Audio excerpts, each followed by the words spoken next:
This is the Farmer card, which is 7 of Coins.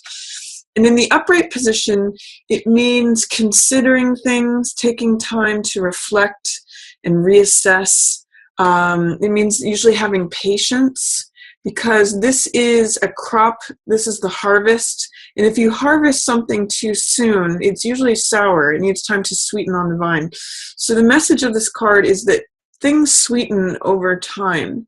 If you try to draw a conclusion, or if you try to gather money or information or anything into your pockets too soon, it can be sour instead of sweet. So this is really a card of taking time to like lean, on your staff here or on your garden implement and just reflect and pause and assess or reconsider if you want to go in a different direction or not. A part of the message of this card is, do you want to continue taking the same action and harvesting the same kind of results? Maybe it's a good thing. Maybe you do want to repeat that action. You do want to sow that same seeds to get another crop. But some of you may want to change directions or plant a different crop, get different results. So this is a really great card for reassessment, for considering things, considering whether you want to take a different direction or whether you want to change your actions, all of that kind of stuff. In the reverse position, what this means is that you may be having a hard time reflecting, or when things are in reverse, they're in shadow. So that means that there's either some doubt or some fear or some resistance to taking a time out and reconsidering things. Or taking different action. This could be a block towards taking different action. And it could also be having a hard time with patience, having a hard time waiting on something. So that's the message of 7 of Coins in reverse. Is what it says is it may just be hard right now to wait through it. It might be hard to get to the final decision or the final harvest, the final, whatever the actions have been creating, whatever you have been nurturing or following or developing. It may be difficult to wait for that final result. For March is a theme that's going on for you. And it's going to take some strength and endurance and fortitude to get through that. Luckily, she's highlighted for you and she's in the upright position, so it says you do have the strength. This is actually you, Virgo, in the situation. So even though it may be difficult to have patience or take that time for reconsideration, you're going to ultimately have the strength and the patience to do so. And she actually works miracles through her patience and her fortitude. She's actually able to open the jaws of the lion through her patience and her gentleness and through her inner strength. So I'll come back to that card. But what's in the shadow for you, this is the shadow position. This is Knight of Wands. And this is someone who is eccentric. He's someone who's bold. He's someone who's confident. He does things in his own unique way. He's in shadow. And the shadow position represents what we're not seeing, what is not conscious, what is below our consciousness. So for some of you, this may be a fire sign that is not in the picture right now. So this is Sagittarius, Aries, or Leo. This may be some of you who have a King of Wands archetype person who is not available right now, or who is not in the picture, who is in delay, in shadow. He's like behind the scenes. Or around the corner. So there may be someone who's influencing the situation who has that archetype. It doesn't have to be a fire sign, but it usually has the archetype of someone who is someone who trusts in their own boldness and their own confidence. They do things in their own unique way, so different from everybody else. They kind of broke the mold when they made this guy.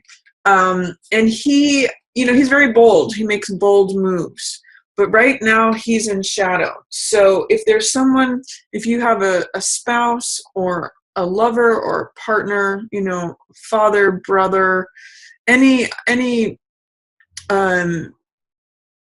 person in your life that is King of Rods archetype, they're kind of like below the surface right now. They're not really impacting the situation. They're muted right now. They are there, but they're either out of the picture or in delay, or they're not coming to the surface, and they're behind the scenes. What's passing away, and this is really nice, Virgo, this is the passing away card. This is 5 of Clubs, which can be fighting or petty annoyances. This is like traffic tickets. It's like speed bumps in the road. It's like, you know, having to pay your bills or finance charges. You know, 5 of Clubs can be, I call it, this card, playing versus fighting.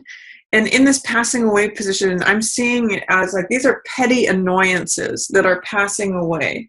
So this card has a lot of Mars energy in it, has a lot of fighting. You can see these are 5 people who are all competing and fighting. If there's senses of competition in anything, that's going to be passing and dissolving away. Or this is like petty arguments, any like verbal arguments, disagreements, Mars energy, which is warrior, fighting, battle, all of that. Any sort of like hot, fiery, battleground fighting energy is going to be passing away. The fight is almost over, however you translate that. And then what's approaching for you, and this is nice, Virgo, this is Queen of Rods. Look at this woman. She's actually the counterpart to King of Rods. So these two are a natural couple, and he's kind of going to be in the shadows, and she's coming more to the forefront. You can see he's in the shadow position, and she is in the approaching position. This is near future, what's coming into being. And she is bold and radiant and confident. She's usually attractive, and she's got a sunny disposition. She's positive and enthusiastic. She's passionate. She's usually pretty witty and charming. You know, she's a fiery person. So I'm reading this as you, Virgo. I'm reading this as you showing up as sort of the best version of yourself. And this is when the sun is shining on you, and you're in a position of authority. For some of you Virgos, this could be a family member, like a mother, a sister, an aunt, someone who has a certain amount of authority, so not necessarily someone younger than you. It's possible if they have a commanding presence or a commanding personality. So this could be a Sagittarius, a Leo, or an Aries who's going to come into play or come to the surface. But I'm reading this as you, Virgo, and this could be you and the other person. You know, if you do have a family member that is a fire sign, this could be both of you. But I'm really getting that, you know, she's coming into her own. She's got authority over herself. Again, she's really a happy, sunny person, and she's just energetic and wholehearted in what she does, and the sun shines on her, and she's pretty much just great to be around. She's always got this charismatic, I sometimes even call her sassy. She's just funny and witty, and she's in charge of herself. And she carries with her the sunflower, which is an image of a vitality and the sun shining on you, you know, just a sign of life. So I really get that for you, Virgo. If you're having a hard time enduring something or making a decision about something, if you're having a hard time waiting for your crop to ripen, or if you're having a hard time assessing something or reconsidering which way to go, sometimes this card can be like at a fork in the road and trying to make a decision of which way to go. Since that's challenged for you for March, you know, just have patience. That you actually have a lot of strength to lean on right here. These two cards, as your approaching cards and your highlight cards, really show me that you're exhibiting a lot of strength and sunniness. This is a very optimistic, if you see all the yellow in these cards, that's very optimistic. That's very golden. It's sort of like golden light is going to be shining in on you, you know, after all this Mars energy. So tap into your own strength, your own patience, your own fortitude and endurance. And if you look at her, she's very gentle. If she's very sort of quiet. And this is a card of like, maybe just tap into that inner gentle side of you. It really bolsters your strength, you know, that calm inner guidance that you have from yourself. It's going to help you radiate your natural, confident, bold self. And just, you know, Virgo, you're a sign of the Virgin that is connected with the earth. And I'm seeing these flowers in her hair here. I'm thinking sort of like the Virgin and the Lion. And she's taming this beast. She's got this can be like a deadly creature. He's the king of the jungle. And it's interesting too here for me to note that the king, there's something about how the king is going to be tamed.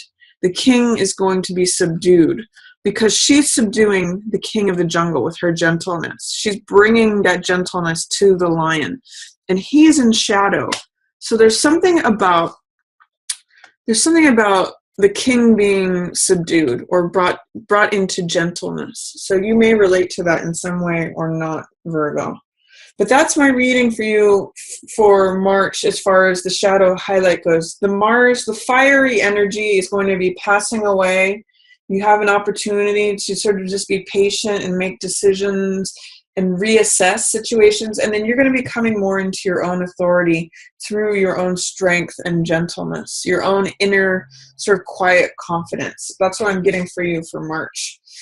So for the first half of March might be tough for you, Virgo. I'm seeing some challenges here, but the second half is a lot brighter, and I'm going to talk about both of those. So there may be some sadness as March opens. This is Three of Swords. So this is disappointment, betrayal, heartache. I just get the sense that something's heavy on your heart, Virgo, as March opens. And this is the storm clouds, which sometimes represent tears. You know, there's tears that need to be shed here in order to clear these clouds away. So if there's some sort of betrayal, disappointment, this can be third wheel energy. So sometimes this can be like being cheated on, or it can mean like not getting the job you wanted. It's just heartbreak, disappointment. The card if you look at the imagery of the card, that pretty much depicts it all. It means like having your heart pierced by something. So the first week of March, Virgo, I'm getting that something is heavy on your heart. And then the second week of March is going to be like you nurturing someone else. This is Five of Coins, which you can see this. I'm really getting ties with this woman here and this here. There's something about how the beast is being tamed in this image, and this one is like he's in her arms in both cases, and he's been wounded. He's looking for help. He's been out in the snow. So I'm really getting this gentle, compassionate nature of you, Virgo, and then holding on to this wounded creature who can look very fierce and very much like the king of the jungle. You know, Leos they shake their mane and they're proud. But I'm kind of getting to the sense that he kind of is running into your arms for comfort here. So whoever this might be, Virgo, someone may need your help, especially in the second week of March. Your gentleness can really be soothing to someone who usually appears as a lion. So you are the one who is, you know, normally the lion looks like the symbol of strength, but this is actually you through your gentleness and your calm, you know, that Virgo side of you that is coming out as the maiden to soothe the fierce beast. So that's the theme of the second week. And also another meaning of this card is to focus on the spiritual world rather than the physical world. All kinds of things happen out here in the physical world. But the spiritual world is always warm and glowing and available to us. Out here in the physical world, things can feel desolate. It can be cold in the Rider-Waite. It's snowing outside. So this can be like desolation, feeling isolated, feeling left out in the cold. But there's always this comfort. I always point to the stained glass where it's glowing and radiating with this warm yellow light or warm golden light. So it's really a card of focus. What do you want to focus on? Do you want to focus on the spiritual world where it's warm and always available to you? The doors are always open to you. Or are you perhaps looking at what is right in front of you, like life here on earth with it's like as Shakespeare says, all of its slings and arrows. So it's really a card of choice of focus. And I encourage you to stay warm by focusing on the spiritual side of life. Then, and however that translates for you, that's going to be different for each person. Third week of March, you're going to like really feel bold and confident and daring. This is when I think the Queen of Rods is going to show up the most. This is the Knight of Rods, so he actually comes right before her in the tarot.